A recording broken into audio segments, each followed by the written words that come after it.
आजचा एपिसोड आहे आणि आजचा विषय आहे तथागताचा कम्म सिद्धांत आणि आमचे व्याख्याते आदरणीय ढोके सर असून आजच्या कार्यक्रमाचे अध्यक्ष आदरणीय सर आहे. मी दोन्ही मान्यवरांना विनंती करतो की त्यांनी आता स्थान करावं.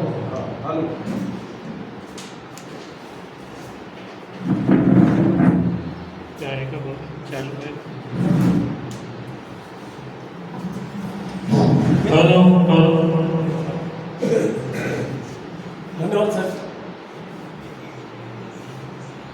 मी अधिक वेळ न घेता आदरणीय मुख्य सर यांना विनंती करतो की त्यांनी अध्यक्ष महोदय आदरणीय देशभ्रता सर यांचं स्वागत करावं.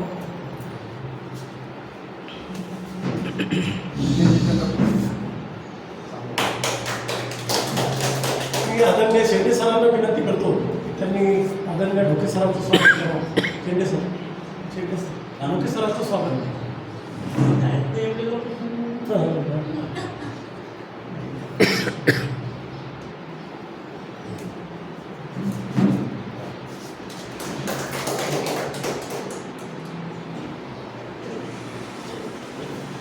स्वागताचा कार्यक्रम या ठिकाणी आटोपलेला आहे. मी अधिक वेळ न घेता आदरणीय ते ढोके सर यांना विनंती करतो की त्यांनी आपल्या भाषणाला सुरुवात करावी.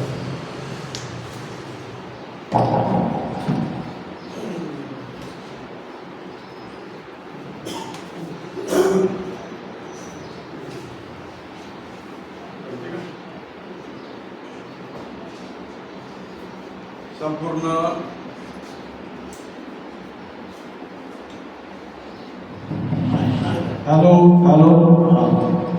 संपूर्ण विश्वाला आपल्या करुणा आणि मैत्रीने व्याप्त करणारे महाकारुणिक तथागत गौतम बुद्ध त्यांना सर्वप्रथम अभिवादन. ज्यांनी आपल्याला बौद्ध धर्माची दीक्षा दिली आणि या तथागताची सुद्धा ओळख करून दिली ते महामानव परमपूज्य डॉक्टर बाबासाहेब आंबेडकर यांना सर्वप्रथम अभिवादन. आज आपलं 701 व्याख्यान आहे मला वाटते आणि त्या व्याख्यानाचा विषय आपण ठेवलेला आहे तथागतांचा कम्म सिद्धांत आणि तो वैज्ञानिक पद्धतीने आहे की नाही आहे ते आपण तपासून घेणार आहोत. आज तो विषय ठेवलेला आहे. आदरणीय आजच्या कार्यक्रमाचे अध्यक्ष इतिहासकार आदरणीय धर्मपाल देशभक्ताजी आणि उपस्थित सगळेच गुलाबराव काटचे सगळे सभासद.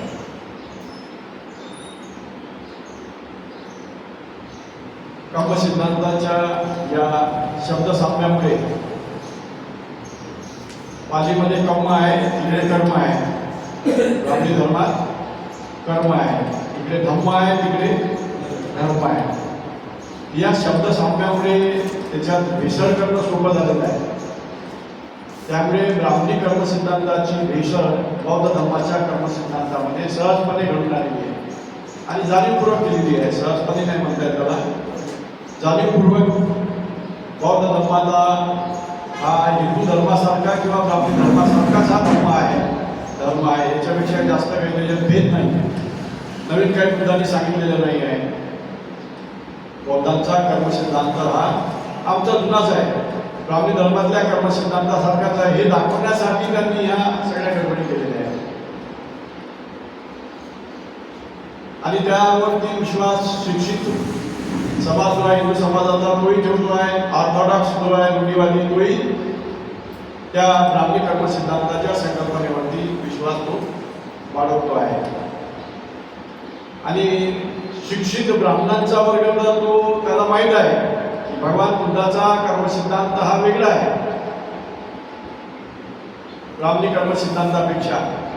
त्यांना माहीत असूनही ते जाणीवपूर्वक प्रचार करीत असतात की दोन्ही एकच आहेत, दोन्ही एकच आहेत. काही लोकांमध्ये अजिबात फरक नाही. पण बाबासाहेब आंबेडकरांनी बुद्ध आणि धम्मग्रंथामध्ये जी चर्चा केलेली आहे ती चर्चा फार महत्त्वाची आहे आणि त्या चर्चेमधून आपल्याला आठवण येतं की बाबासाहेबांनी ठाम म्हटलेलं आहे की ब्राह्मणी कर्मसिद्धांत आणि बौद्ध धर्माचा कर्मसिद्धांत याच्यामध्ये मुळी सुद्धा साम्य नाही आहे, तफावत खूप आहे. साम्य असण्यापेक्षा विरोधाभास खूप आहे, सर्व मांडलेलं आहे. कारण ज्या कर्मसिद्धांताचा, ब्राह्मणी कर्मसिद्धांताचा आधार जो आहे तो आहे आत्मा. तो काय आहे? आत्मा. आत्म्यावरती संस्कार केले जातात. जे काही आपण कर्म करतो जन्मापासून तर मरेपर्यंत त्याचे जे संस्कार आहेत त्यांच्या थेरीप्रमाणे, ब्राह्मणी धर्माच्या थेरीप्रमाणे ते संस्काराचे इम्प्रेशन्स कसे कशावर उमटतात? आत्म्यावरती उमटतात. आत्मा शरीराच्या आत राहतो त्यांचं म्हणणं आहे. आत्मा कुणीच पाहला नाही. आत्म्याचं अस्तित्वही कुणी सिद्ध करू शकत नाही, पण त्यांची धारणा आहे. आणि त्याची धारणा असल्यामुळे ते मान्यच करतात की हे आहे म्हणजे आहे, हे खरं आहे. आत्म्यावरती केलेल्या कर्माचे इम्प्रेशन किंवा ठसे उमटतात. आणि माणूस मृत्यू झाला की आत्मा काय करतो? शरीर बनतो. मृत शरीरामधून आत्मा निघून जातो आणि जो नवा जन्म होऊन राहिलेला आहे त्या नवीन शरीरामध्ये तो प्रवेश करतो, बाळाच्या रूपाने, अर्भकाच्या रूपाने.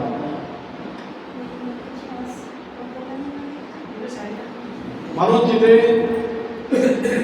आत्म्याचं संस्मरण म्हणतात त्याला, संसरण, transmigration of the soul. Transmigration of the soul म्हणजे एका शरीरातून दुसऱ्या शरीरात आत्म्याचा प्रवेश होणे, त्याला म्हणतात ट्रान्समायग्रेशन ऑफ सोल किंवा आत्म्याचं संसरण करून देणं. आत्म्याचं संसरण करून देणं. आणि आत्मा हा सोबत काय घेऊन जातो? मागच्या जन्मात किंवा या जन्मात केलेले सगळे संस्कारांचा संचय साठा तो रेडीमेड त्या बाळाला तो देतो. ज्या अर्भकामध्ये तो प्रवेश करतो तिथे काय घेऊन जाईल? हा आत्मा रेडीमेड कर्माचा संशय. आणि या कर्माचा संशय कुठल्या प्रकारचा आहे, कुशल आहे, अकुशल आहे, त्याच्यानुसार त्याचा पुढचा जन्म तयार होतो. कोणत्या योनीमध्ये जन्म होईल हे कशावरती निर्भर आहे? कर्मानुसार. त्या आत्म्यावरती कोणत्या प्रकारचे कर्माचे संस्कार झालेले आहेत त्याप्रमाणे त्याचा कोणत्या योनीमध्ये जन्म व्हावा भविष्यात हे ठरत असतं. मग गाढव होईल, घोडा होईल, हत्ती होईल, साप होईल, विंचू होईल, किंवा माणूसही होईल, किंवा माणूसही होईल. 84 लाख योनी आहे असं समजलं जातं. आणि आत्मा हा 84 लाख योनीमधून फेऱ्या मारत असतो, अशी ब्राह्मणी धर्माची समज आहे. आत्मा हा किती लक्ष? 84 लाख योनी. म्हणजे या स्पेसीज आहेत, स्पेसीजचे प्रकार आहेत. 84 लाख योनी साधारणतः या विश्वामध्ये साधारणतः एवढ्या स्पेसीज असतात जीवजंतूंच्या आणि माणसाच्या, सगळ्याच प्राण्यांच्या. त्याच्यातून तो फिरत असतो. म्हणजे त्याचा दरवेळेला पुनर्जन्म हा होणारा तो बदलत असतो. आणि तो बदलणारा जन्म जो मिळतो तो मागच्या जन्मात केलेल्या कर्माच्या वारशाप्रमाणे तो निश्चित होतो. म्हणून तर तिथे प्रारब्धाची थेरी आली. आपल्याकडे 5व्या दिवशी बाळाला 6वी येते म्हणतात आणि ती 6वी तिचं प्रारब्ध लिहिते. जन्मल्यापासून किती दिवसांनी? 5व्या दिवशी. त्याला 5वी म्हणतात. आता आपण लोक करत नाहीत अलीकडे, पण जनरली हिंदू समाजामध्ये किंवा ब्राह्मणी समाजामध्ये, सगळ्या समाजामध्ये तो 5वी केलं जातं. आणि 5वीच्या दिवशी त्याचं प्रारब्ध लिहिलं जातं. ती प्रारब्ध लिहिणारी देवी म्हणजे 6वी म्हणतात त्याला. त्याला काय म्हणतात? 6वी. 6वी त्याचं प्रारब्ध पक्क करते. आणि ते प्रारब्ध पक्क कशामुळे झालं? आत्म्यावर झालेल्या संस्काराचा ठेवा घेऊन गेला त्याने त्याचं प्रारब्ध पक्क झालं. पुढे काय बनायचं आहे? संचित म्हणतात त्याला. प्रारब्ध म्हणजे काय? संचित. या संचितानुसार त्याचा जन्म होतो. काय त्याला पुढे काय भविष्यात बनायचं आहे ते संचित ठरते. आणि म्हणून असं म्हटलं जातं की आई वडिलांकडून फक्त शरीर मिळतं त्याला, पण कर्माचा जो साठा आहे, जे बाळ येतं नव्यानं जन्माला, ते कर्माचा साठा त्याच्या हाती तो घेऊन येतो. रेडीमेड घेऊन येतं सगळं.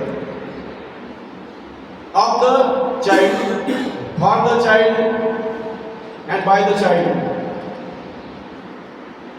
हा वारसा आहे, बाळांनी आणलेला वारसा. वारसा कसा आहे? पास्ट कर्मांचा वारसा आहे. भूतकाळात केलेल्या कर्मांचा वारसा स्वतःच तो बाळ घेऊन येतो. ऑफ द चाइल्ड, त्याच्यासाठी. बाय द चाइल्ड, त्या मुलांनी आणलेला आहे.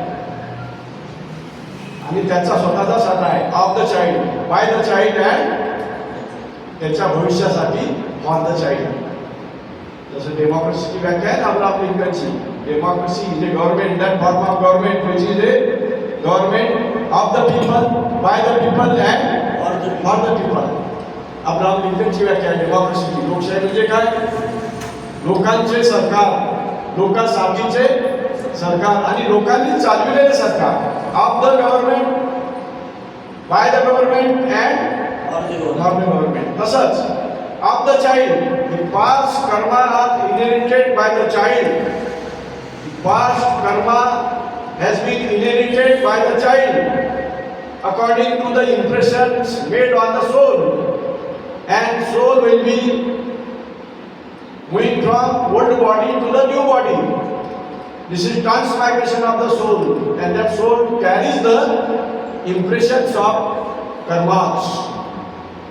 इम्प्रेशन्स ऑफ कर्माच. आणि ह्या कर्माचा ठेवा ते म्हणून स्वतःचं पास्ट कर्माच्या, भूतकाळातल्या कर्माचा ठेवा ते जन्माला येणारा मूल. Of the child, it is inherence त्याला म्हटलेलं आहे. अनुवंशिकतेनं, इनहेरिटेड किंवा वारसा मिळालेला अनुवंशिकतेनं त्याला of the child, by the child and for the child. आणि त्याचं प्रारंभ, त्याचं भवितव्य, त्याची देशनी ठरलेली आहे, पक्की झालेली आहे, निश्चित झालेली आहे. हा ब्राह्मणी सिद्धांताचा क्रक्ष आहे. ब्राह्मणी सिद्धांताचा हा मुख्य सेंट्रल केंद्रस्थानी असलेला आधार आहे. म्हणजे तिथे आत्म्याचं अस्तित्व आवश्यक आहे. आत्म्याचं अस्तित्व मान्य करणे तुम्हाला आवश्यक आहे. आत्म्याचं अस्तित्व मान्य करत नाही तोपर्यंत त्यांचा कर्मसिद्धांत तुम्हाला एक्सप्लेन करता येत नाही. There should be a soul and there should be a transmigration of the soul from one body to the another body. जसं कपडे जुने झाले की आपण टाकून देतो आणि नवीन ड्रेस दुकानात जाऊन परिधान करतो, तसा आत्मा ठरतो. जुनं शरीर झालं ते जुन्या कपड्यावर काय देतो, टाकून देतो आणि नवीन शरीरामध्ये नवीन कपडे परिधान करावे, त्याप्रमाणे तो नवीन शरीरामध्ये प्रवेश करतो. यालाच म्हणतात आत्म्याचं संसरण होणे. आणि या आत्म्याच्या संसरणामुळे त्या मुलाला रेडीमेड आयताच, काही श्रम न करता विनासायस त्याला भूतकाळातल्या कर्माचा ठेवा त्याला प्राप्त होतो. कशाच्या माध्यमानं? आत्म्याच्या माध्यमाने. मग भगवान बुद्ध या अशा प्रकारच्या कर्मसिद्धांताशी सहमत असू शकतात काय?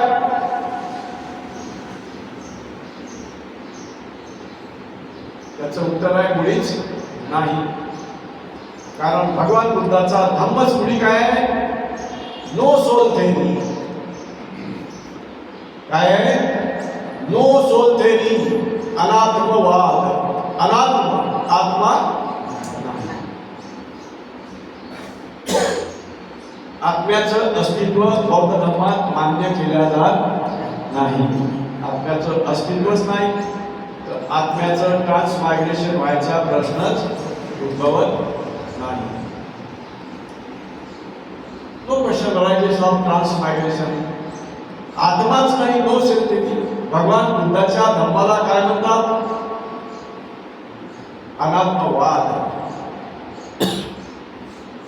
भगवान बुद्धाच्या धर्माचं नाव काय? अनात्मवाद.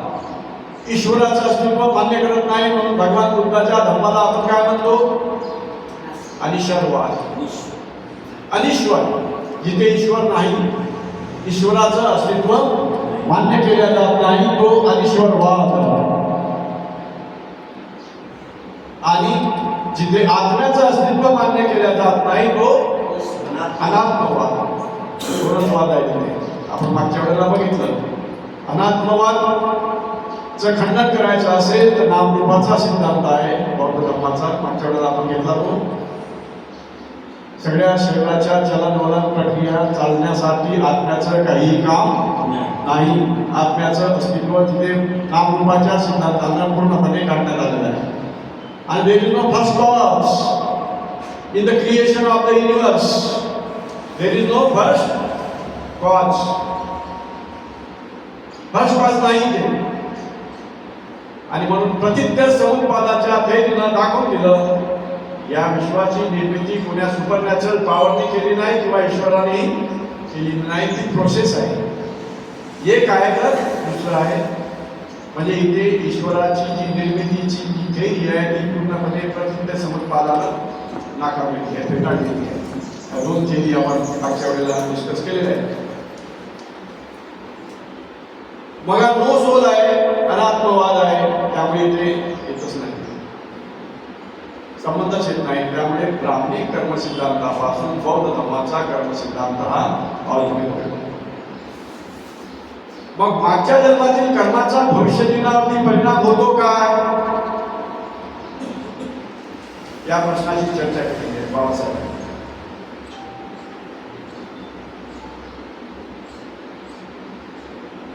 येतात का मागच्या जन्मातले कर्म, किंवा त्यांनी मागच्या जन्मातल्या कर्मांनी आपले वर्तमानातले सगळं आयुष्य किंवा नियंत्रित होतं का, या प्रश्नाची उकल बाबासाहेब आंबेडकरांनी चांगल्या पद्धतीने केली आहे. त्यांनी म्हटलेलं आहे की आत्म्याचं संस्मरण होते असं म्हटल्यापेक्षा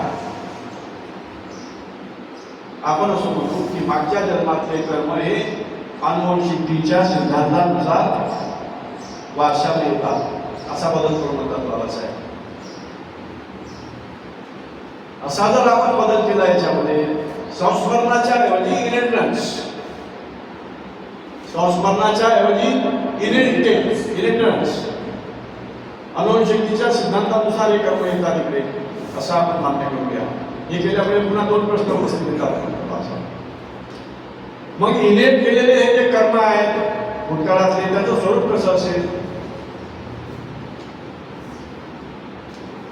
काय ते अनुवंशिकतेच्या सिद्धांतानुसार आहे की त्या मुलांनी स्वतः अर्जित केलेले कर्म आहेत, हेरिडिटी कॅरेक्टर्स प्रमाणे ते आलेले आहेत की त्या मुलांनी स्वतःच ते अर्जित केलेले आहेत, या प्रश्नाचा आपल्याला सराव लागेल. मग आईवडिलांकडून मुलाला काय मिळतं,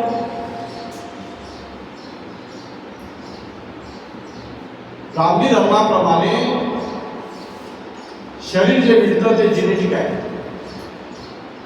बाळाला जे शरीर मिळतं ते कसं आहे, जेनेटिक आहे. पण त्याचा कर्माचा वारसा मानतो तो त्याचा आहे. त्याला या जीवनात काही करायची गरज नाही आहे, त्याचं प्रारंभ फक्त झालेलं आहे.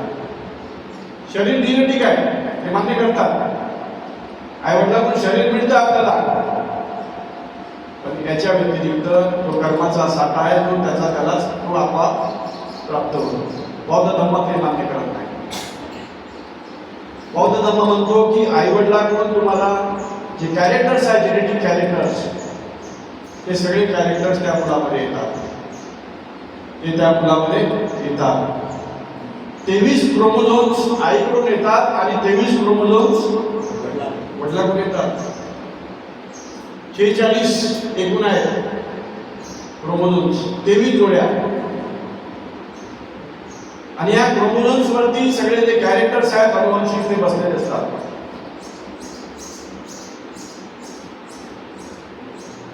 आणि ते कॅरेक्टर त्या मुलामध्ये आई वडिलांकडून येतात.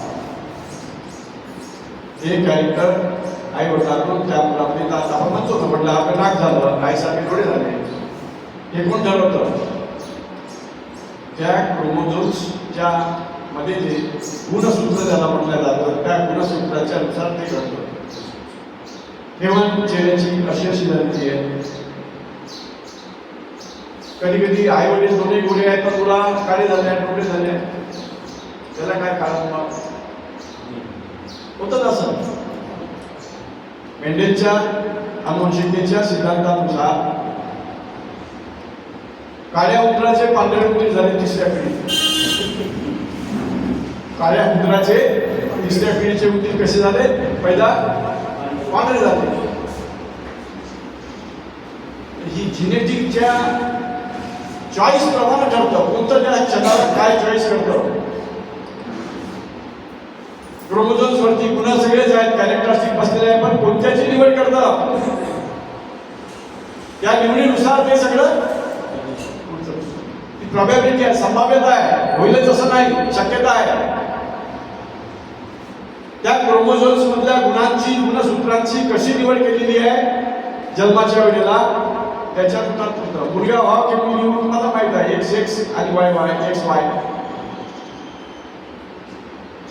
माणसाकडे दोन्ही असतात, एक्स आणि वाय, आणि स्त्रीकडे क्रोमोझोम्स एक्स दोन प्रकारचे असतात. एक्स आली की मुलगी आणि एक्स वाय आला तर मुलगा, एक्स वाय आला तर मुलगी आणि एक्स आला तर मुलगा, असं ते म्हटलं जातं. म्हणजे मुलीच्या निर्मितीसाठी माणूस जबाबदार आहे. कारण मुलगी होण्यासाठी कोण जबाबदार आहे?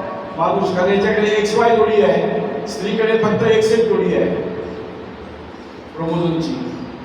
आणि एकीकडून तिकडून एक्स आला आणि इकडून माणसाकडून वाय गेला मुलगी होते, तिकडून एक्स आला आईकडून आणि बापाकडून जर एक्स गेला तर मुलगा होतो. वाईकडे एक्स वाय नाही आहे, वाय टाईपचे क्रोमोसोम्स नाहीत, फक्त एक्स एक्स आहेत. माणसाकडे एक्स आणि वाय दोन प्रकारचे आहेत. आणि एक्स ची पेअर आली तर मुलगा झाला, आणि एक्स वाय ची पेअर जर झाली तर मुलगी झाली. तर काय झाली? मुलगी झाली. म्हणून मुलीच्या जन्मासाठी, मुलगी होण्यासाठी खरं म्हणजे माणूस जबाबदार आहे बायोलॉजिकली, सायंटिफिक दृष्ट्या. पण आपण बाईला नेहमी दोष देतो, चिठ्ठीपर्यंत पाणी येते. कधी कधी मुली जर झाल्या तर आपण दोष कुणाला देतो? स्त्रीला दोष देतो, आणि मग ते प्रॉब्लेम होतो, दुसरी पत्नी करतो वगैरे वगैरे सगळ्या भानगडी होऊ शकतात. पण सायंटिफिकली पाहिलं तर man is responsible for that. कारण याच्याकडे एक्स वाय जोडी आहे आणि बाईकडे एक्स एक्स आहे. एक्स आणि वाय जोडले की मुलगी झाली. इकडून एक्स गेला, बाईकडून एक्स गेला, बापाकडून एक्स गेला, मुलगा झाला. पण बापाकडून वाय गेला आणि आईकडून एक्स आला, मुलगी झाली. हे सायंटिफिकली निवड होते त्याची क्रोमोझोमची. त्याप्रमाणे त्याचं पुढचं फळाचे कॅरेक्टर्स, हेरिडिटी कॅरेक्टर्स हे सगळे ठरत असतात. कर्माचा वारसा म्हणून शरीर जरी जिनेटिक आहे. यक्षाला प्रश्न केला होता बुद्धाला, यक्ष आला होता, बुद्धाशी चर्चा केला होता. राजगृह जवळच्या गुजरूट पर्वतावरती भगवान बुद्ध मुक्कामाला होते आणि तिथे यक्ष आला. यक्ष म्हणजे माणूस आहे, राक्षस नाही. देव, दानव, यक्ष, गंधर्व त्यांच्या मायथॉलॉजीप्रमाणे हे ॲबनॉर्मल लोक आहेत. नाग याले काय केलं त्यांनी? ॲबनॉर्मल म्हणजे हे माणसं नाहीत, माणूस योनीतले लोक नाहीत, राक्षस योनीतले आहेत, दानव योनीतले आहेत. कारण हे पराक्रमी होते, त्यामुळे पराक्रमी माणसाला दुष्ट लावले जातात, पराक्रमी माणसाला बदनाम केलं जातं. त्याचं महत्व समाजामध्ये कमी करायचं, म्हणजे त्याला असं निश्चितपणे याला समजायचं.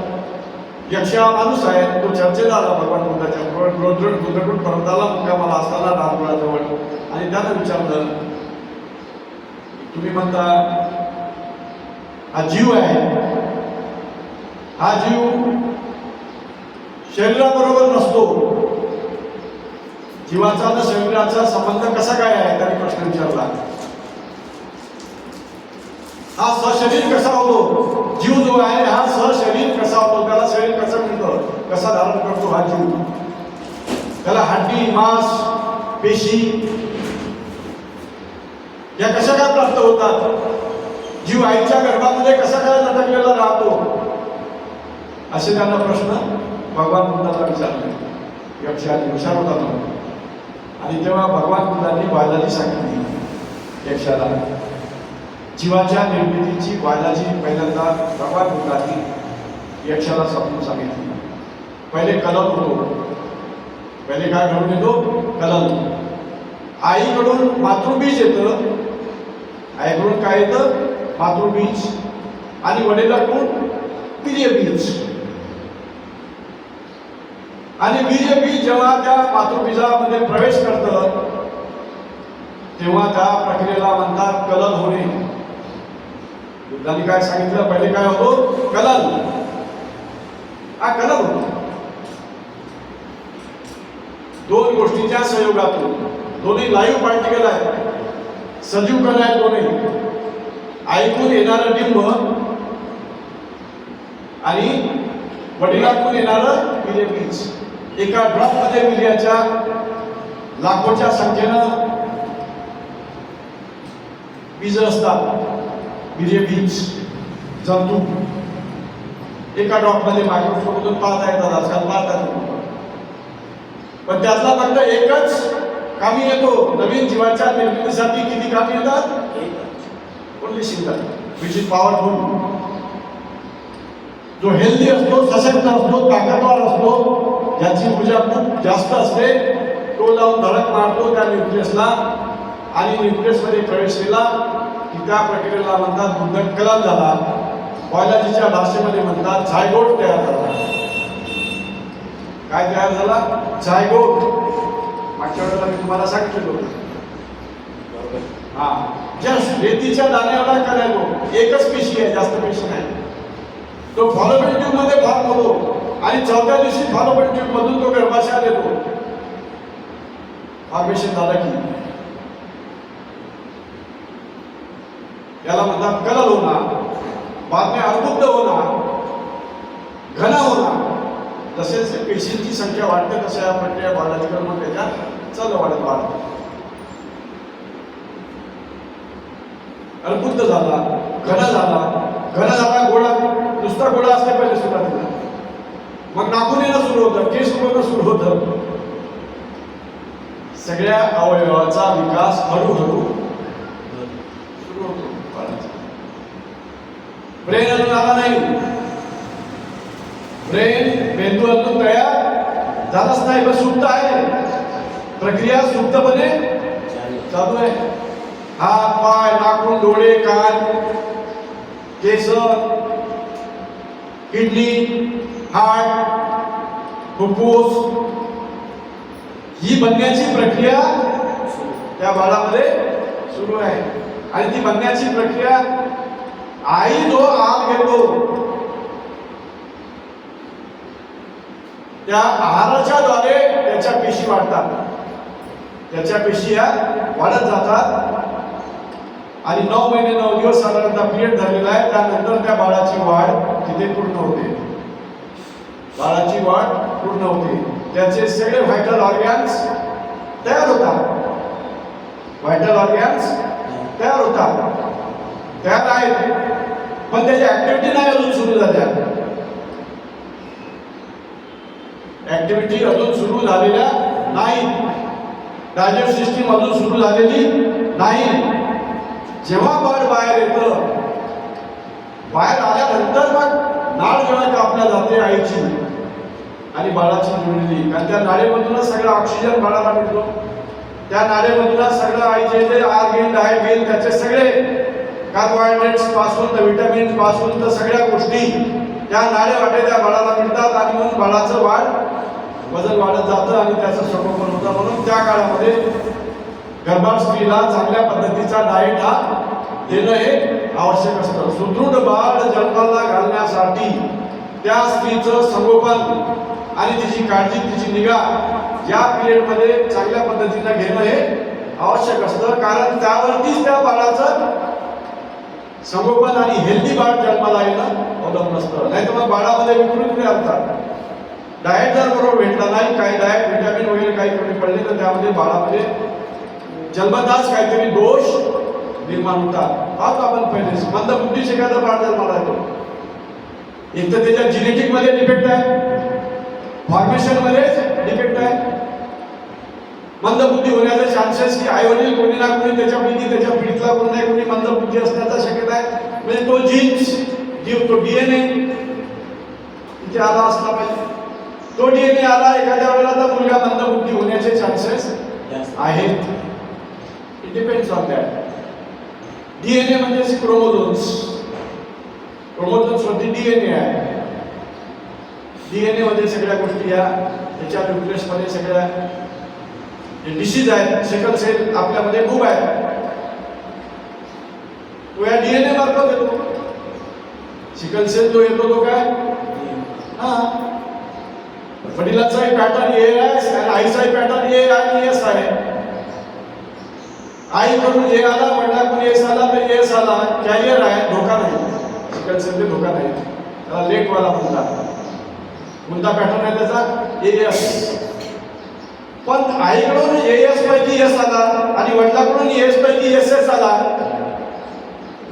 मुलामध्ये जर एसएस आले डेंजरस आहे. सिकल सेल कसं आहे, डेंजरस आहे. वाचण्याची संभाव्यता मुलाची फार कमी आहे. त्याला नेहमी ॲनिमिया होईल, नेहमी त्याला ब्लड देण्याची गरज भासणार आहे. वातावरणात बदल झाला की ताबडतोब त्याला इन्फेक्शन होतं, कमजोर होत असतं. एसएस पॅटर्न वाले मुलं चेहरे फेंट असतात, ॲनिमिक असतात, हेमोग्लोबिन त्याच्या शरीरामध्ये कमी असतं. एसएस पॅटर्न वाल्याला त्याला वारंवार ब्लड देण्याची 3-3 महिन्यांनी 2-2 महिन्यांनी ब्लड द्यावं लागतं.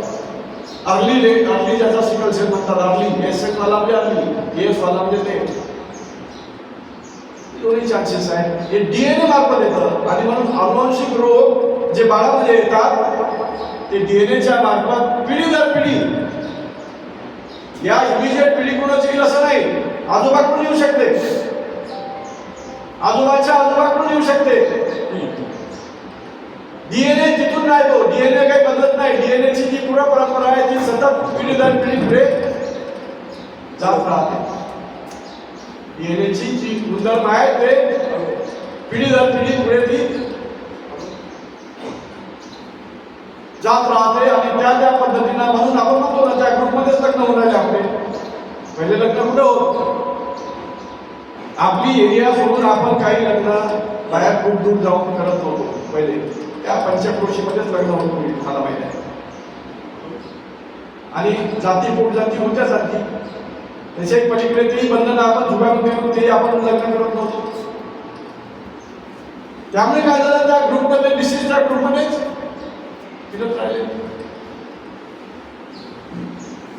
बायोलॉजिकली हेल्दी जर संतान तुम्हाला निर्माण करायचे असेल तर आज जम्मू काश्मीरच्या बौद्धाचे लग्न महाराष्ट्रातल्या बौद्धासोबत व्हायला पाहिजे. केरळच्या बौद्धाचे लग्न उत्तर प्रदेशच्या बौद्धांची व्हायला पाहिजे. जेवढं जेनेटिकली तुम्ही दूरचं मिक्सचर कराल करून, तेवढ्या जनरेशन हेल्दी होतात. आणि जेवढे जवळच्या जवळ उतरल्यातच तिथे तुम्ही लग्न कराल, येणारी जनरेशन हेल्दी होईलच याची गॅरंटी देता येत नाही. कारण ते जेनेटिकली जे डिसीज आहेत ते त्याच्यामध्ये येण्याची संभाव्यता जास्त आहे. येईलच असं नाही, पण संभाव्यता जास्त आहे. म्हणून डायबेटिक्स वाल्याला पहिले डॉक्टर प्रश्न विचारले, तुमच्या घराण्यात कुणाला आहे का? कॅन्सरचंही तसंच आहे. तुमच्या घराण्यात कुणाला तरी जवळच्या रक्तातल्या नात्यातल्या माणसाला कॅन्सर झाला आहे का? कॅन्सरच्या पेशंटला हाही प्रश्न विचारतात. त्याचा संबंध आहे जेनेटिक्स, याचा संबंध आहे जेनेटिक्सशी. ते तशा प्रकारचे जीन जर तुमच्या झाले असेल तर ती बिमारी होण्याचे चान्सेस जास्त आहेत. म्हणून आई वडिलांकडून किंवा आई वडिलांचे हेरिडिटी कॅरेक्टर्स घेऊन येतं. मॅथमॅटिक्स वडिलांचं जर चांगलं असेल तुमच्या, तर मुलाचं मॅथमॅटिक्स चांगलं असण्याची शक्यता जास्त आहे. ॲनालिसिस करण्याची जी क्षमता असते, तो जीन जर त्याच्यात आला तर त्याचं रिझनिंग आणि त्याची मॅथमॅटिक्स मधली मुलाची धार त्याच्या वडिलांपेक्षा जास्त राहील. कधी कधी आई वडील खूप हुशार असतात, त्यांचा मुलगा हुशार आणि एखादा मुलगा मध्यमंद आहे, त्याच्यामुळे सांगितलं ना प्रॉबॅबिलिटी आहे ती. क्रोमोझोम्स कोणते येतात त्याच्यावरती अवलंबून आहे. होतीलच असं नाही, संभाव्यता आहे, प्रॉबॅबिलिटी आहे. हुशार आई वडिलांचे मुलं हुशारच होतील काही सांगता येत नाही. एखादा खूप हुशार निघते, 4 डफर निघतात. बऱ्याचशा कुटुंबामध्ये त्यातल्यापैकी कधी कधी 4 हुशार निघतात. डॉक्टर आणि सगळे इंजिनियर झाले, हेही पाहायला मिळतं आपल्याला. हे जोड्या कोणत्या येतात, जोड्यांचं सिलेक्शन कोणतं होते त्याच्यावरती अवलंबून आहे. म्हणून तर एन्व्हायरमेंटला जास्त महत्त्व दिलेलं आहे. सायकोलॉजिस्ट काय म्हणतात, माणसाच्या पर्सनॅलिटीसाठी 50% हेरिडिटी कॅरेक्टर्स आणि 50% एन्व्हायरमेंट आहे जबाबदार. हुशार पोरं निपजले त्याबद्दल आमच्या केल्यापेक्षा झोपडपट्टीत पैदा झाले तर एन्व्हायरमेंट कसं आहे, फेवरेबल नाही आहे. त्यामुळे हुशार निपजल्यानंतरही ते बिघडू शकतात किंवा ते मोठे होतीलच याची गॅरंटी देता येत नाही. कारण त्याला संगत कशी मिळेल, तिथले दारुड्या कुठल्याची, बिड्या पिणाऱ्या कुठल्याची, सिगरेट पिणाऱ्या कुठल्याची संगत मिळाली तर हुशार तर आले आहे, जेनेटिक पॅटर्न हुशार आले आहे, पण त्याचा एन्व्हायरमेंट कसा आहे. आपण एन्व्हायरमेंटमुळे बाद झालो ना. आपल्या ज्या पिढ्या बऱ्याचशा बाद कशामुळे झाल्या, चांगलं वातावरण नाही भेटलं, चांगल्या शाळाच नाही भेटल्या, चांगले टीचरच नाही भेटले, चांगलं खायला नाही भेटलं. कधी कधी अधिकाऱ्यांचे पोर व्हेकल्सवर दिसतात. हा तेच त्याला प्रॉब्लेम तोच आहे, जिनेटिक आहे तो problem. Is genetic, problem is genetic. गरिबांच्या घरचे पोरं खूप ब्रिलियंट निघालेत आणि मोठ्या मोठ्या हुशार केले हेही दिसतं समाजात, पण श्रीमंतांचे पोरं वाया गेलेले दिसतात. त्या दोन्ही गोष्टी आहे. एक तर एन्व्हायरमेंटला माणूस बदलतो, त्याला संधी चांगली भेटली, एन्व्हायरमेंट चांगलं भेटलं, डाएट चांगला भेटला, शिक्षक चांगले भेटले, शाळा चांगल्या भेटल्या, तरी सुद्धा मुलं थोडे डफरही असतील जिनेटिकली तरी सुद्धा ते त्यामध्ये प्रगती करू शकतात आणि हार्डवर्कने त्याच्यावरती मात करून ते पुढे जाऊ शकतात. पाहतो ना, ॲव्हरेज मुलं सुद्धा खूप पुढे आय झाले आहेत ना. ॲव्हरेज मुलं सुद्धा आय झालेले आहेत, ते ओन एफर्ट्स, स्वप्रयत्न किती प्रमाणात करतात याच्यावरती पर्सनली डिपेंड आहे. फिजिकल कॅरेक्टर्स भेटला पण आले, एक गोष्ट ठरवते तुम्हाला, एन्व्हायरमेंट कसं भेटलं, शाळा कशी भेटली, शिक्षक कसे भेटले, काय प्यायची काळ सुरू होती तुमची, हा दुसरा भाग. आणि तिसरा भाग ओन एफर्ट्स. आपण इथे सगळे बसलेले आहोत, कशाच्या बळावर मोठे जातो आपण, ओन एफर्ट्स. सगळ्यांनाच, तुमच्यापैकी सगळे, माझ्यासह सगळं इथे जे जे बसलेले आहेत त्यांनी काय केलेलं आहे, कठोर परिश्रम शिक्षण घेताना केलेले आहे, म्हणून ते सरपास झाले. माझ्या गावातले, माझ्या बरोबरीचे 1-2च थोडेसे पुढे आले, अदरवाईज 90% पुढं बाद झाले. 90% पुढं बाद झाले. त्यांचं माझं एन्व्हायरमेंट साधारणतः सारखं होतं. एन्व्हायरमेंट धोक्याचंही काय होतं, सारखं होतं, पण अभ्यास होत नव्हते, अजिबात अभ्यासाकडे लक्ष नाही. म्हणून कर्मसिद्धांत असा सांगतो की, बौद्ध धर्माचा कर्मसिद्धांत सांगतो की तुम्हाला याच वर्तमानापासून तर मरेपर्यंत जे काही कर्म कराल त्या कर्माच्या अनुसार तुमचं जीवन हे घडतं. मागच्या जन्मातल्या कर्मानं या जन्माच्या जीवनावरती मुळी सुद्धा फरक पडत नाही.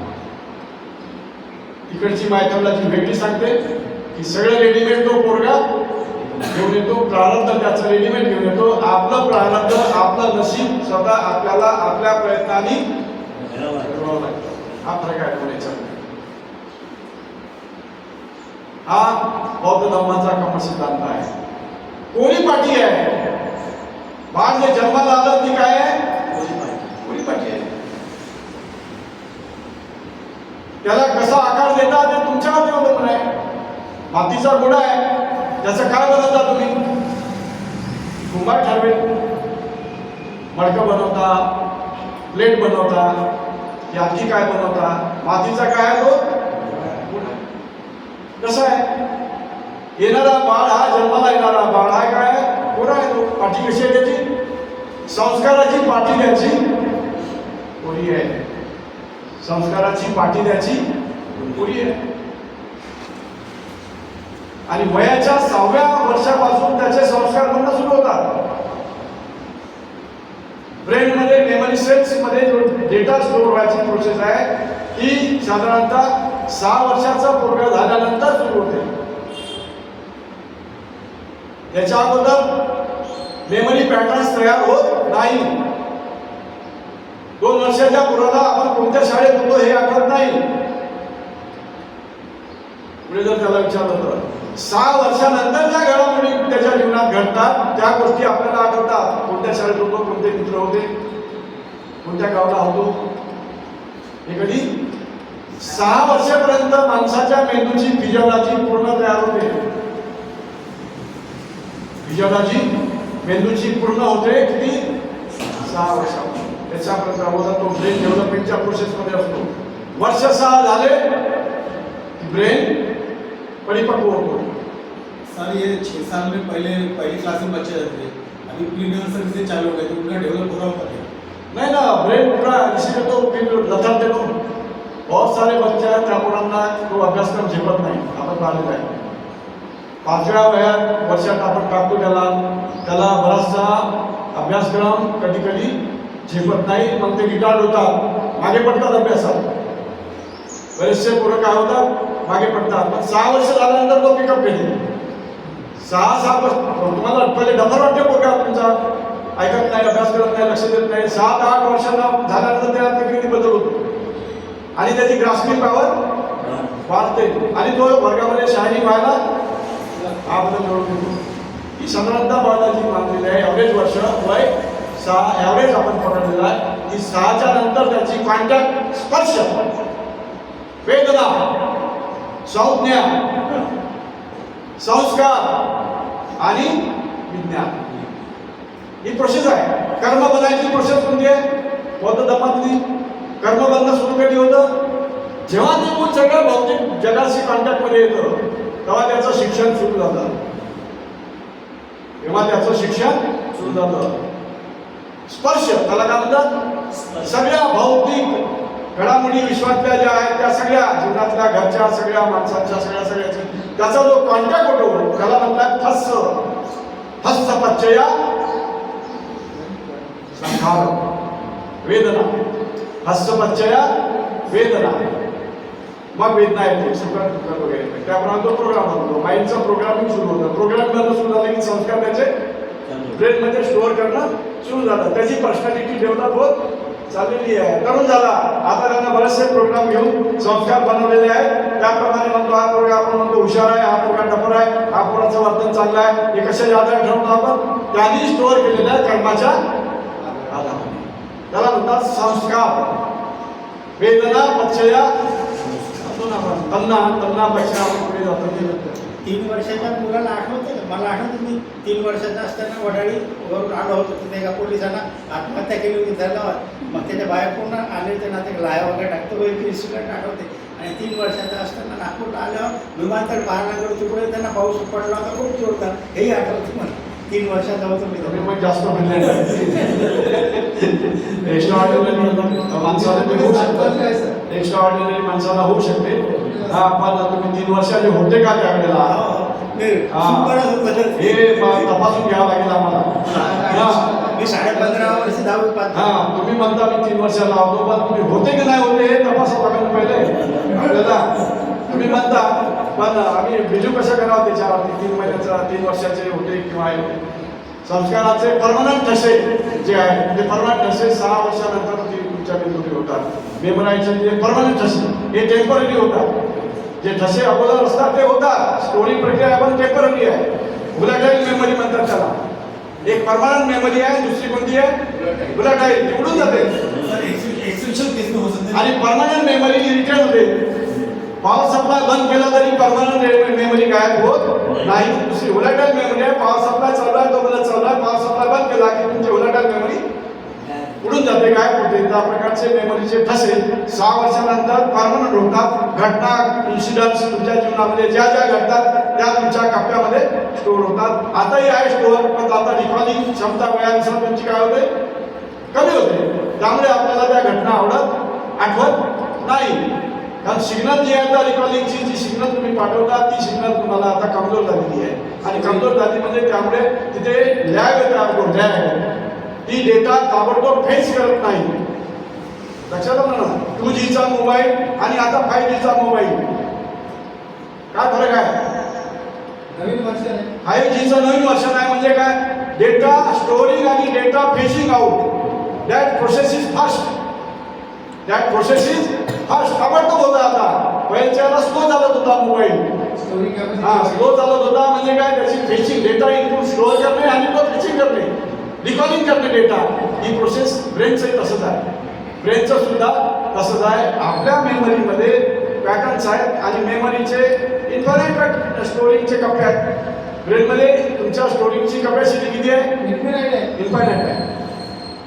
यू कॅन स्टोअर, आपण वापरत नाही हा भाग वेगळा, पण स्टोरेज कपॅसिटी कशी आहे? आपण खाली करतो. That is the fault of us. That is the fault of us. आपला तो दोष आहे. पण मेमरीची स्टोरेज कपॅसिटी तुमची इन्फायनाईट आहे. दीक्षानंदच्या मेमरीमध्ये 84,000 सूत्र स्टोअर केले होते की नाही त्यावेळेला? म्हणजे त्याची ट्रिमेंडस कपॅसिटी होती मेमरी स्टोअर करायची, हे त्यावरून दिसून येतं. म्हणून साधारणतः वयाच्या 6 नंतरचा डेटा आपल्याला आठवतो. म्हणून जे काही तुम्हाला कर्माचा वारसा मिळतो बौद्ध धर्मामध्ये, हा जन्मापासून तर मरेपर्यंत केलेल्या कर्माचे संस्कार सगळे होतात. आता तिथे कसं आहे, बौद्ध धर्मातील लोक च्युती विज्ञान, प्रतिसंधी विज्ञान आणून राहिलेलं आहे. गंधर्व आणून राहिलेले आहे. तिथे गंधर्व हा तयार असतो आणि जेव्हा शुक्रबीज आणि आईकडचं मातृबीज जेव्हा होतं, युनियन होती त्यांची, तेव्हा ते गंधर्व तिथे मौजूद असतं आणि त्या गंधर्वामध्ये माणसाच्या मरणाच्या अंतिमचं विज्ञान, अंतिम क्षणाचं विज्ञान, मरायच्या वेळेचं शेवटच्या मोमेंटचं विज्ञान, त्याला कॉन्शियसनेस म्हणतात. ते कॉन्शियसनेस तिथे संधी घडवून आणतं. त्याला म्हणतात प्रतिसंधी. त्याला काय म्हणतात? प्रतिसंधी विज्ञान असं म्हटलं जातं. आणि ते प्रतिसंधी विज्ञान आणि त्या प्रतिसंधी विज्ञानावरती संस्कार येतात. काय येतात? जे संस्कार संग्रहित झालेले आहे या जीवनातले, ते सगळे संस्कार त्या प्रतिसंधी विज्ञानावरती येतात आणि ते मग त्या बाळामध्ये आपोआप रेडीमेड येतात. आता हा झाला ब्राह्मणी धर्मातला प्रवाद. तिथेही आत्म्यावरती इम्प्रेशन्स आणि ठसे संस्काराचे सगळे जन्मभर मिळतात आणि आत्मा तो रेडीमेड संस्काराचा वारसा घेऊन नवीन जन्मग्रहण करतो. आणि म्हणून तिथे आत्मवादी दृष्टिकोन बौद्ध लोक सुद्धा स्वीकारून राहिलेले आहेत. मग नंतर बोला, शेवटी संपू द्या ना. ते त्याच्यामध्ये हिस्टोरी म्हणून जातात. आपलं भाषण आता रेकॉर्डिंग होऊन राहिलं आहे, म्हणजे डिस्टर्ब नका करू नका. हे रेकॉर्डिंग संपलं म्हणजे मग आपण त्याच्यावरती प्रश्न उत्तर घेऊया, त्याच्यावर आपण चर्चा करूया. ओके. तर ते प्रतिसंधी विज्ञान म्हणजे गंधर्व तिथे आलेला आहे. गंधर्व म्हणजे it is nothing but soul. Soul सारखा त्याचा दर्जा आहे. आणि बऱ्याचशा आता ट्रॅडिशनल लोक जे आहेत बौद्ध धर्मावरती प्रवचन देणारे सगळे परंपरावादी लोक ही प्रतिसंधी विज्ञानची थिअरी मान्य करत आहेत. कारण ती समाजामध्ये आता प्रचारित सगळं होत आहे. पण बाबासाहेबांनी मात्र त्याचा निचोड केलेला आहे. असं काही होत नाही. विज्ञान म्हणजे विज्ञान. कॉन्शियसनेस म्हणजे कॉन्शियसनेस. कॉन्शियसनेस मध्ये तुम्हाला फरक करता येत नाही. ते प्रतिसंधी विज्ञान असतं आणि बाहेरही कॉन्शियसनेस आहे आणि कॉन्शियसनेसच्याच प्रवाहामध्ये ही जन्माची प्रक्रिया सुरू होते. माणूस मेल्यावरती काय करतो आपण? त्याच्यातली चेतना आपण सोडली, ती चेतना कुठे गेली? समूहामध्ये जाऊन विसरलेली आहे. Energy is neither created nor it can be destroyed, but total volume of the energy remains constant. Total volume of the energy remains constant. This is a law of conservation of energy. हा भौतिक शास्त्रातला मूलभूत काय आहे? नियम आहे. Energy वाढतही नाही आणि energy कमी होत नाही. मरणाऱ्या जीवानी एनर्जी सोडली, विश्वात संवाद केली, पण त्याच वेळेला असंख्य जीव निर्माण होत नाही. काय भारतातच होऊन राहिले का? अमेरिकेत होऊन राहिले, जपानमध्ये होऊन राहिले, फ्रान्समध्ये होऊन राहिले, रशियात होऊन राहिले. जीव निर्माण व्हायची प्रक्रिया कुठे? तुमच्या भारतातच होती आहे. तसं जर मग पुनर्जन्म आहे म्हटलं तर तुमचा पुनर्जन्म अमेरिकेत व्हायला पाहिजे. एखाद्या माणसाचा पुनर्जन्म कुठे व्हायला पाहिजे? अमेरिकेत. तो तिथं महाराष्ट्रात असेल तर जन्म त्याबरोबर मराठी बोलत पाहिजे. आणि प्रोग्राम घेऊन आला तो रेडीमेड. तो काय घेऊन आला? ब्राह्मणी सिद्धांताप्रमाणे सगळं रेडीमेड तो प्रोग्राम घेऊन आलेला आहे. आणि त्याचा जर अमेरिकेत पुनर्जन्म घडून आला त्या माणसाचा, तर तेवढा जन्मल्याबरोबर बोलायला लागल्याबरोबर कोणत्या भाषेत बोलायला पाहिजे? असं होतं का? एखादा अमेरिकन माणसाचा इथे आला तर अमेरिकन भाषेमध्ये बोलतोय, रशियन भाषेमध्ये भारतात जन्माला आला पुनर्जन्म त्या भाषेत बोलतो, असं होतं का? म्हणून दिस इज हायली इम्पॉसिबिलिटी. हे वैज्ञानिक आहे. विज्ञान म्हणजे विज्ञान. विज्ञान म्हणजे विज्ञान. विज्ञानामध्ये कॉन्शियसनेस मध्ये तुम्हाला फरक करता येत नाही. तुमचं कॉन्शियसनेस, माझं कॉन्शियसनेस, विश्वातलं कॉन्शियसनेस कसं आहे? सेम आहे. त्याच्या कॅरेक्टरिस्टिक जर आपण मोजल्या तर त्या कशा आहे? सेम आहे. जशी ऊर्जा असते, एनर्जी म्हणजे एनर्जी मध्ये तुम्हाला फरक करता येत नाही. ऊर्जा म्हणजे ऊर्जा, तिचं स्वरूप आहे, फक्त बदलत राहत नाही, ट्रान्सफॉर्म होते, एका रूपातून दुसऱ्या रूपात जाते. ऊर्जेचं इलेक्ट्रिकलचं रूप आहे, इलेक्ट्रिकल ऊर्जा. पंख्यात फिरते मेकॅनिकल ऊर्जा. इलेक्ट्रिकलनी जो पंखा फिरवला ती फिरणारी पंख्याची ऊर्जा कोणती आहे? मेकॅनिकल. आणि तिला फिरवणारी कोणती ऊर्जा आहे? इलेक्ट्रिकल. ब्रेकच्या कॉइलमधून वीज गेली, हीट ऊर्जा तयार झाली, उष्णता तयार झाली. कॉइलमधून जर इलेक्ट्रिक करंट पास केला, कोणती ऊर्जा तयार होते? हीट एनर्जी तयार होते. एनर्जीचे रूप बदलत असतात. एक कायनेटिक एनर्जी आहे, दुसरी मग पोटेन्शियल एनर्जी आहे. पोटेन्शियल एनर्जीचं रूपांतर कायनेटिक मध्ये होते, कायनेटिकचं रूपांतर पोटेन्शियल मध्ये होत राहत असते. पाणी आहे टाकीमध्ये ठेवलेलं, एका हाईटला पर्टिक्युलर 50 मीटर हाईट आहे, पाण्याची टाकी आहे. त्या पाण्याला कोणती एनर्जी आहे? पोटेन्शियल एनर्जी आहे. कोणती आहे? स्थितीमुळे, पदार्थाच्या स्थितीमुळे प्राप्त होणारी ऊर्जा, तिला काय म्हणतो आपण? स्थितिक ऊर्जा. स्थितिक पोटेन्शियल एनर्जी त्याला म्हणतो आपण. आणि जेव्हा टॅप सुरू केलं तुम्ही, नळाला सुरू झालं, टाकीमधलं पाणी पाईपमधून प्रवाहित झालं, प्रवाहित होणाऱ्या पाण्याला ऊर्जा आहे आता गतिक ऊर्जा. ऊर्जेचं परिवर्तन होऊन राहिलेलं आहे. स्थितिक ऊर्जेचं रूपांतर कशामध्ये होऊन राहिलं आहे? गतिक ऊर्जेमध्ये. त्याला म्हणतात इंग्रजीमध्ये, फिजिक्सच्या भाषेत कायनेटिक एनर्जी. Kinetic energy. पण टोटल एनर्जी कोणत्याही बिंदूला मोजली तर त्याची जी बेरीज आहे ते नेहमी काही कॉन्स्टंट येईल. कोणत्याही बिंदूला मोजा. पाण्याच्या टाकीपासून तर तुमच्या टॅपमध्ये येईपर्यंत जर तुम्ही टोटल एनर्जी मोजली तर तुम्हाला दिसेल टोटल एनर्जीचं व्हॅल्यू काय आहे? कॉन्स्टंट आहे, स्थिर आहे. एखाद्या वेळेला ती स्थितिक ऊर्जेचं प्रमाण जास्त आहे, कायनेटिक एनर्जीचं प्रमाण कमी आहे. पाणी जेव्हा टाकीमध्ये आहे, टॅप सुरू नाही केला तेव्हा 100% ऊर्जा कोणती आहे? स्थितिक आहे, पोटेन्शियल आहे. कायनेटिक एनर्जी 0 आहे. कायनेटिक एनर्जी 0 आहे. टॅप सुरू केला, आता ते पाणी प्रवाहित झालेलं आहे, तेव्हा आता प्रत्येक बिंदूला जर पाहिलं तर ते मिक्सर आहे. कायनेटिक एनर्जी आणि पोटेन्शियल एनर्जीचं मिक्सर आहे. पण टोटल एनर्जी सारखीच आहे. टोटल एनर्जी सारखीच आहे. याला म्हणतात law of conservation of energy. ऊर्जेच्या सातत्याच्या नियमानच पुनर्जन्माचा सिद्धांत आपल्याला सांगता येतो. जीव मरतात म्हणजे ऊर्जा सोडल्या जाते, जीव निर्माण होते म्हणजे ऊर्जा घेतली जाते. टोटल एनर्जी सारखी. खर्च होणारी आणि पुन्हा निर्माण होणारी. माणसं मरतात, ऊर्जा निर्माण होऊन राहिली आहे, कारण आपण ऊर्जा सोडतो. माणूस थंडा पडला, आपले त्यानं हीट एनर्जी सोडली, चेतना त्याची चेतनेमध्ये मिसळली, म्हणजे ऊर्जेमध्ये भर टाकली. पण त्याच वेळेला जीवनिर्मितीची प्रक्रिया थांबली आहे का? नाही, ती चालूच आहे. म्हणजे त्याच मासमधली एनर्जी नवीन जीवाच्या निर्मितीसाठी तुम्ही वापरलेली आहे. म्हणून ऊर्जा नष्टही होत नाही, ऊर्जेला नष्टही केला जाऊ शकत नाही, आणि ऊर्जेची निर्मिती सुद्धा नव्यानं होत नाही. आहे त्याच मासमध्ये ऊर्जेचं हे संचालन आणि मॅटरचं हे संचालन चालू असतं. Law of conservation of energy and law of conservation of matter. मॅटरचंही तसंच आहे. एलिमेंटचा पुनर्जन्म होतो, बाबासाहेब म्हणतात. पुनर्जन्म कशाचा? घटकांचा. पृथ्वी, आप, तेज, वायू या घटकांचा पुनर्जन्म होतो. तुमच्या भारतातले लोक मेले का? हजारो लोक मेले या क्षणाला.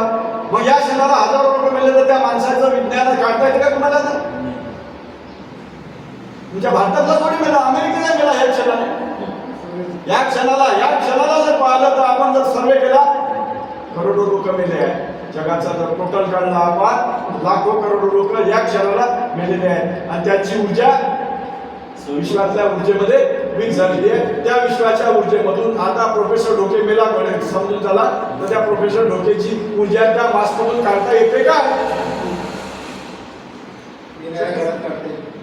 शक्यच नाही. म्हणून तर पुनर्जन्म त्याच माणसाचा संभवलेला आहे. बौद्ध धर्मात rebirth of the same person is not possible. Why?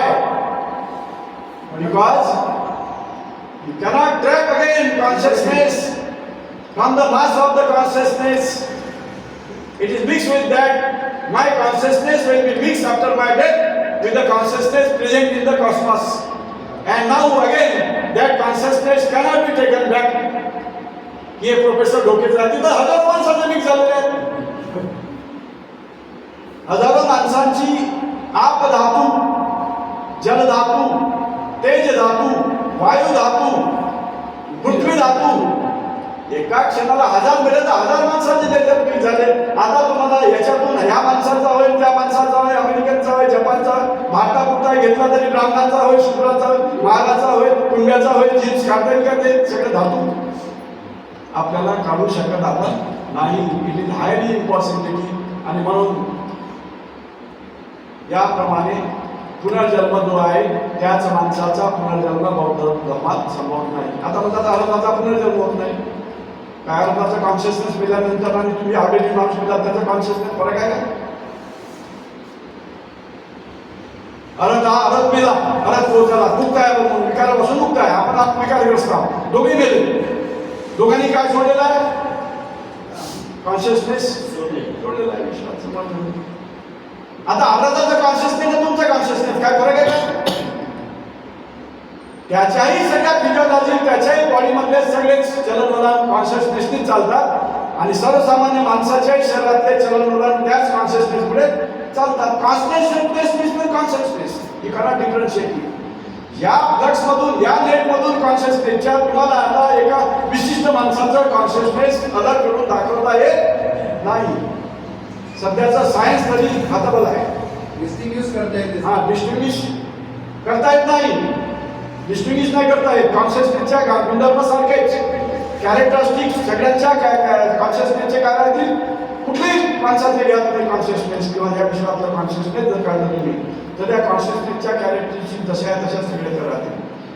चेतनेचा जो प्रवाह तुमच्या शरीरात चालू आहे तो चेतनेचा प्रवाह राहतो. आणि म्हणून इथे कर्मसिद्धांत तुम्हाला लक्षात घेताना तुम्हाला दिसेल बौद्ध धर्माचा कर्मसिद्धांत हा त्यांचा सायंटिफिक पद्धतीचा आहे. माणसाला स्वतःचा कर्माचा ठेवा, त्याचा कर्मसिद्धांत वर्तमानाच्या जीवनाशी निगडीत आहे. भगवान बुद्धाचा कर्मसिद्धांत हा माणसाच्या वर्तमानातल्या जीवनाशी निगडीत आहे. मागच्या जन्मातले कर्म या जन्मात अजिबात ट्रान्समिट होत नाही. या जन्मात पुढच्या जन्मात नाही होत नाही. फक्त लॉ ऑफ कर्मानुसार सभ्यता मात्र डेव्हलप होत जाते. लॉ ऑफ कर्मानुसार सिव्हिलायझेशन ही डेव्हलप होत जाते. तो मासचा आहे, समूहाचा आहे, त्याच माणसाचा नाही इंडिव्हिज्युअल विचार करताय. तुमच्या जनरेशनला कोणते कर्म केले त्याप्रमाणे तुमच्या समाजाची, जगाची, तुमच्या देशाची नैतिक व्यवस्था राहील. मला मासचा विचार करावा लागतो त्याच्यामध्ये. इंडिव्हिज्युअल कर्म नाही, इंडिव्हिज्युअल कर्म नाही, सामूहिक कर्म. तुमच्या देशाचे 50% जास्त लोक कुशल कर्म करत असतील तर देश हा प्रगतीच्या रस्त्याचा राहील. आणि 50% जास्त लोक जर अकुशल करत असतील तर तुमच्या देशाची नैतिक व्यवस्था ही अकुशल आहे. हा त्याचा लॉ ऑफ कर्माचा नैसर्गिक परिणाम आहे. नैसर्गिक त्याचा हा नियम आहे. म्हणून इट इज द कर्म of the man, it is the instrument म्हटलेलं बाबासाहेबांनी, which controls the moral order of the universe. Which controls the moral order of the universe. It is the karma of man. It is the instrument. Karma is the instrument of controlling the moral order of universe. कोणा देव नाही करत, कोणती supernatural power नाही करत. भारतामध्ये अवतार येतात, ते अवतार करतात आणि त्या अवतारामुळे इथली मोरल ऑर्डर क्रिएट होते. अवतारामुळे इथली मोरल ऑर्डर, नैतिक व्यवस्था कोण तयार करते? निर्णय अवतार म्हणजे सुपरनॅचरल पॉवर म्हणजे देव. बुद्ध म्हणतो गॉड, थोडक्यामध्ये बुद्ध म्हणतो गॉड, अल्लाह, ईश्वर या नैतिक व्यवस्थेसाठी जिम्मेदार नाही आहे. ही नैतिक व्यवस्था माणसाच्या कर्माचा परिणाम आहे आणि माणसाने केलेल्या कुशल अकुशल कर्मानुसारच या देशातली समाजाची व्यवस्था, नैतिक व्यवस्था ही नियंत्रित केल्या जाऊ शकते. हा क्रमांक फार महत्वाचा आहे. लॉ क्रमांक इट इज ऑलवेज प्रेझेंट. तो काही बदलत नाही, तो युनिव्हर्सल आहे. तो कसा आहे? वैश्विक आहे, युनिव्हर्सल आहे. It cannot be change. कुठेही जा, जपानला जा, अमेरिकेला जा, रशियाला जा, कुठल्याही देशात जा, लॉ ऑफ कर्मा हा पूर्ण विश्वाची नैतिक व्यवस्था सुद्धा याच मानवी कर्मामध्ये कंट्रोल केल्या जाऊ शकते, नियंत्रित केल्या जाऊ शकते. म्हणून कर्म सिद्धांत हा भगवान बुद्धाच्या धर्मातला फार महत्वाचा आहे. देवदास सूत्रामध्ये चुल्ल खंड दुःख एक सूत्र आहे, त्याच्यामध्ये जैनाशी वार्तालाप केला बुद्धाने स्वतः. ते म्हणाले मागच्या जन्मातले पाप आम्ही या जन्मात कडी तपस्या करून त्याचा निर्जरा करतो, आणि या जन्मात आम्ही कायावाच्या मनाला नवीन पापाची त्याच्यामध्ये भर टाकत नाही. त्यामुळे मागच्या जन्मातली पाप आमचे संपले, या जन्मातली पाप संपले, आमचं निरोध जीवन आहे. त्यामुळे आता आम्हाला दुःख होण्याचा प्रश्नच उद्भवत नाही. वेदना होण्याचा आणि त्याची वेदनेची दुःखद फिलिंग होण्याचा प्रश्न उद्भवत नाही. कारण ते फिलिंग होणारे सगळ्या कर्मांचा, भूतकाळातल्या कर्माचा, वर्तमानातल्या कर्माचा आम्ही काय केलेला आहे, निर्जरा केलेला आहे, सफाया केलेला आहे. आणि म्हणून आम्ही या जन्मामध्ये कडी तपस्या करून मागच्या जन्मात केलेल्या पापांचा निपटारा करतो, अशी जैन धर्माची शिकवण आहे. त्यावरती आमचा विश्वास आहे. निघंटनाथांनो, मी तुम्हाला विचारतो, तुम्ही मला सांगू शकाल का माझा मागचा पूर्वजन्म अमुक होता आणि भविष्यामध्ये माझा जन्म अमुक राहील, याच्याबद्दल काही माहिती सांगू शकता का? तेव्हा निघंटनाथ विरुद्ध झाले, आम्ही नाही सांगू शकत. तुम्ही मला सांगू शकता का? बुद्ध विचारतात त्यांना, पुन्हा निघंटनाथांना, की मागच्या जन्मात तुम्ही अमुक पाप केलेलं होतं आणि या जन्मात तपस्या केल्यामुळे त्या पापातला अमुक प्रकारचं पाप हे कमी झालेलं आहे, हे सांगू शकता का? निघंटनाथाकडून उत्तर कसं आलंय? विरुद्ध आलंय. चुल्ल खंड दुःख सुप्त या सूत्रामध्ये बुद्धाने सपशेल नाकारलेला आहे की मागच्या जन्मातल्या कर्मांचा वारसा हा वर्तमानातल्या जीवनामध्ये मुळी सुद्धा येत नाही, मुळी सुद्धा येत नाही. या चर्चेमधून आपल्याला निष्कर्ष हा निघतो, जैनांच्या सगळ्या मताला विरुद्ध केलं बुद्धाने आणि त्यांनी दाखवून दिलं की मागच्या जन्मातलं तुम्ही काही इकडे घेऊ येत नाही, विरासतमध्ये काही घेऊन येत नाही. जो काही संचित करायचा आहे वर्तमानामध्ये तुमच्या कर्मानं तुम्हाला संचित करायचा आहे. आणि एखादं पुस्तक लिहिलं म्हणजे ती मेमरी आहे, स्मृती आहे, ते कर्मच आहे. बाबासाहेबांनी एवढे पुस्तकं लिहिले म्हणजे काय केलं त्यांनी? कुशल कर्म टाकले तिच्यात. त्या पुस्तकाच्या शब्दात पानापानामध्ये बाबासाहेबांच्या कुशल कर्माची एनर्जी, ऊर्जा स्टोर झालेली आहे. ते वाचतो आपण म्हणजे ते आपण ट्रॅक करतो, ते वाचतो आपण म्हणजे ते आपण समजून घेतो, जाणून घेतो आणि मग बोलतो. म्हणजे कार्मिक एनर्जीचा प्रवाह अशा तऱ्हेने हा सतत बदलत राहतो, प्रवाहित होत राहतो पिढी दर पिढी. आणि म्हणून सभ्यता ही डेव्हलप झाली. मागच्या पिढीला चांगले कर्म केले म्हणून आपण तयार झालो, आपण चांगले कर्म करतो, पुढची पिढी याच्यापेक्षा चांगली होती. पुढचा ब्रेन आहे आता इव्हॉल्व आहे. आपण मुलांना अंडर एस्टिमेट करतो, पण मुलं आपल्यापेक्षा हुशार आहेत. कारण डार्विनचा थेअरी सांगते की येणारी जी पिढी आहे ती तुमच्यापेक्षा नेहमी उत्क्रांत राहील. त्यांचा ब्रेन तुमच्यापेक्षा उत्क्रांत ब्रेन राहील. नवीन पिढी जे तंत्रज्ञान हाताळते ते आपल्याला हाताळता येते काय? आपण हाताळू शकतो का? नाही. याचाच अर्थ नवीन पिढीचा जो ब्रेन आहे तो तुमच्यापेक्षा कसा आहे? उत्क्रांत स्वरूपाचा ब्रेन आहे. पण आपल्याला अहंकार असतो, त्यामुळे मी म्हातारा झालो, वय झालं, त्यामुळे मी खूप शहाणा आहो, हा अहंकार असतो. त्यामुळे आपण नवीन पिढीचं ऐकत नाही, त्यांचं अस्तित्व आपण मान्य करत नाही. दोष कशामुळे येतो? आपल्या अहंकारामुळे. असे थोडी पिकले म्हणते माझे केस, उन्हाळा थोडी पांढरे झाले, किती उन्हाळे पावसाळे मला शांतपणा सांगून हा आपला काय असतो? अहंकार. अहंकारामुळे आपण नवीन ज्ञान ग्रहण करू शकत नाही, आपली प्रज्ञा वाढू शकत नाही. पण आपण मान्य केलं पाहिजे येणारी नवीन पिढी, तुमचा नातू तुमच्यापेक्षा आज टेक्नॉलॉजिकली जास्त प्रगत आहे का नाही? त्याचा ब्रेन तुमच्यापेक्षा इव्हॉल्व आहे. त्याला कमी नका समजू, फक्त त्याला बरोबर वळण लावा. आपण वळण लावत नाही मग तो पोरगा बिघडला की मग ते प्रॉब्लेम होतात. That happens. पण ब्रेन त्याचा कसा आलेला आहे, सॉफ्टवेअर कसं आलेलं आहे त्याचं, पॉवरफुल आहे तुमच्यापेक्षा, ते सेन्सिटिव्ह आहे, ते चांगल्या तऱ्हेचं ज्ञान ग्रहण करू शकतं, ग्रहण शक्ती त्याची पॉवरफुल आहे. फक्त आपण त्याला कसं घडवतो, कसं वळण लावतो, कसे संस्कार देतो हे आपल्या हाती आहे, हे आपल्या हाती आहे. पण तेही आपल्या हाती नाही. मुलगा बाहेर शिकायला गेल्यावर तुम्ही काय त्याच्या मागे राहा, तो कोणत्या कंपनीत येतो, कोणत्या संस्थेत येतो, कोणत्या मुलीबरोबर फिरतो, तुम्ही पाल जाणार आहे का? म्हणून त्याचं घडणं ते त्याच्यावरती अवलंबून आहे. त्यालाच डिसिजन घ्यावं लागतात की मला IAS व्हायचं म्हणजे व्हायचं, मेलो तरी चालेल, पण मी एवढा रात्रंदिवस अभ्यास करेल की मी त्याची पर्वा करणार नाही. तर तो एक दिवस IAS झाल्याशिवाय राहत नाही. कारण विल पॉवर त्याला मोटिवेट केलेली आहे त्या दिशेनं. जे आपली विल पॉवर योग्य दिशेनं मोटिवेट करतात आणि त्याला कृतीची जोड देतात, तेच माणसं जगामध्ये मोठे म्हणून साबित होतात. सर्वसामान्य नाही होत, कारण ते विल पॉवर मोटिवेट करत नाही. ठेवली अनंते तैसेची राहावे, चिंती असू द्यावे समाधान. या प्रवृत्तीनं तुमच्या ज्ञानाची, तुमच्या पर्सनॅलिटीची डेव्हलपमेंट होऊ शकत नाही. तुम्ही आहे त्या स्थितीतच समाधान मानून जीवन जगत असाल तर तुमची प्रगती होणे नाही. आणि आमच्या हजारो पिढ्या याच कर्मसिद्धांतांना बाद केल्या. कसा कर्मसिद्धांत?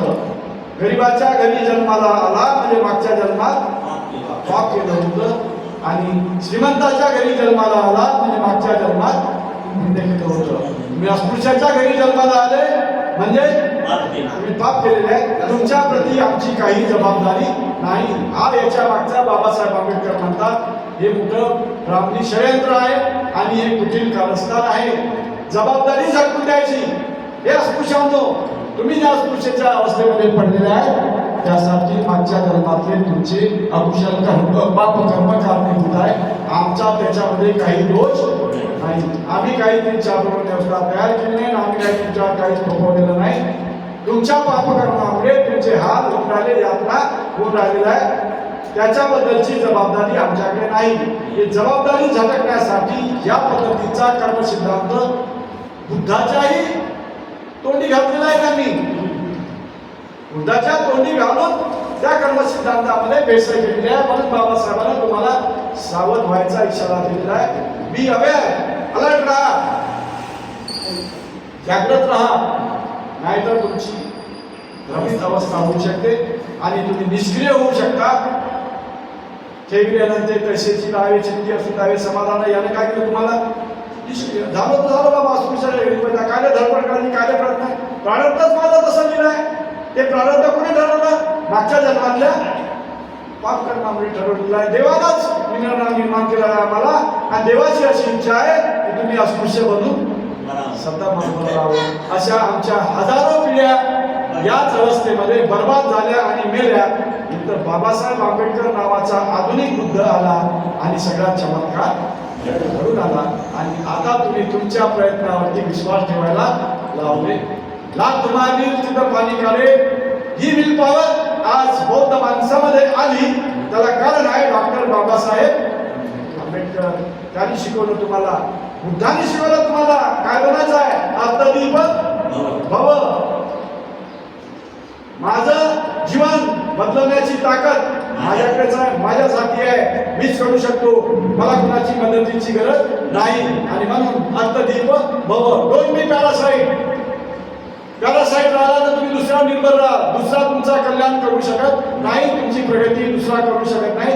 तुमची प्रगती तुम्हाला स्वतःलाच करायची आहे. त्याला म्हणतात डोंट बी पॅरासाइट. चंद्र हा पृथ्वीपासून प्रकाश घेतो, सूर्यापासून उदाहरित प्रकाश घेतो. सूर्य हा तारा आहे, तो स्वयंप्रकाशित आहे. त्याला प्रकाश उदाहरणीमध्ये घेण्याची गरज नाही. आणि म्हणून बाबासाहेब म्हणाले होते डोंट बी पॅरासाइट. दुसऱ्यावरती निर्भर राहू नका. तुमची ताकद तुम्ही स्वतःच निर्माण केली पाहिजे, वाढवली पाहिजे आणि ती क्रियान्वित केली पाहिजे. हा या कर्मसिद्धांताचा सार आहे. हा अत्यंत वैज्ञानिक पद्धतीचा कर्मसिद्धांत आहे. तो तुम्हाला आत्मदीप भवाची शिकवण. Thank you very much.